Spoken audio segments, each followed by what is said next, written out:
Hi, my name is Blaze Fiddler, and this is my Unit 6 Network Graph Analysis. I'll be comparing two automized communication networks, Network 2 and Network 3, to evaluate cybersecurity credibility. Let's begin. We're beginning with Network 2. This network is highly interconnected with visually dense, with many overlapping edges. This kind of structure typically improves resilience between the multiple different paths between users. It also enables faster malware spread if a central node is infected. In my visualization, I've applied between this essentially to identify key points of failure. Nodes like Spectre, Shadow, and Stealth stand out. These individuals serve as a bridge between major sections of network, and their removal would severely impact internal communication. My recommendation is that the organization deploy endpoint protections, apply monitoring tools, and develop response playbooks focused specifically on these high betweenness nodes to contain threats before they spread.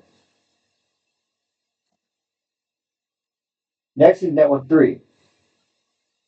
The structure here is far more linear and centralized than in network 2. There are few interconnections, and many nodes appear as isolated endpoints of the weak node. The most striking detail from my analysis is essentially just two nodes, Starhawk and Nebula, as shown in filtered visualization. These are, these are the only nodes with high betweenness scores. They carry a bulk of the communication pathways between all other users. If either Starhawk or Nebula were to be compromised or taken offline, large segments of the network would be cut off entirely. Unlike Network 2, there are few alternate routes, making this highly fragile architecture.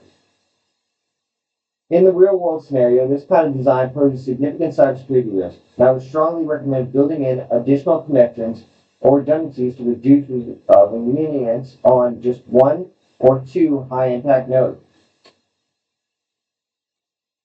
In comparing both networks, Network 2 distributes its traffic more broadly, but still depends on a small group of mid level nodes.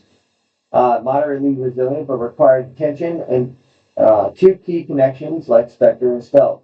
Network 3, on the other hand, is highly centralized, relying heavily on Starhawk and Nebula to maintain continuity. A compromise here would result in serious communications breakdown. For Network 2, I recommend reinforcing internal segmentation and monitoring Spectre and Stealth as priority nodes. For Network 3, the focus should be building on redundant pathways and real-time failover mechanisms to reduce the burden on Starhawk and Nebula.